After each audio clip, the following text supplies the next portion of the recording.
ৰূপহীহাটত কংগ্ৰেছ বিজেপিৰ সমান্তৰালকৈ অগপদলেও আৰম্ভ কৰিছে ৰাজনৈতিক তৎপৰতা। আগন্তুক পঞ্চায়ত নিৰ্বাচনৰ লগতে 2026 চনৰ বিধানসভা নিৰ্বাচনৰ বাবে সাজু হৈছে অসম গণ পৰিষদ দল। ৰূপহীহাট সমষ্টিৰ পৰা কংগ্ৰেছ মুক্ত কৰি নিজৰ দলৰ বিধায়ক নিৰ্বাচিত কৰিবলৈ সাজু হৈছে অসম গণ পৰিষদ। আগন্তুক 2026 চনৰ বিধানসভা নিৰ্বাচনত অসম গণ পৰিষদ দলে প্ৰতিদ্বন্দ্বিতা কৰিবলৈ ব্যাপক ৰাজনৈতিক তৎপৰতা আৰম্ভ কৰিছে ৰূপহীহাট সমষ্টিত। ৰূপহীহাট সমষ্টিৰ 2026 চনৰ বিধানসভা নিৰ্বাচনৰ বাবে অসম গণ পৰিষদ দলৰ প্ৰাৰ্থিত্বৰ দৌৰত কোন কোন আছে?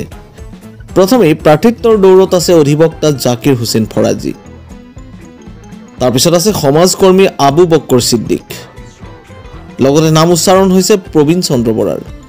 সমাজকৰ্মী আব্দুল বাৰিক অগপ দলৰ অন্যতম টিকেট প্ৰত্যাশী। ইয়াৰ লগতে আন এজনৰ নামো বিশেষভাৱে চৰ্চাত আহিছে, বিশিষ্ট সমাজকৰ্মী তথা যুৱ নেতা ইদ্ৰিছ আলী আহমেদ। এইসকলৰ ভিতৰত কোন হ'ব 2026 চনৰ ৰূপহীহাটৰ অসম গণ পৰিষদ দলৰ প্ৰাৰ্থী, এই লৈ চলিছে ব্যাপক চৰ্চা।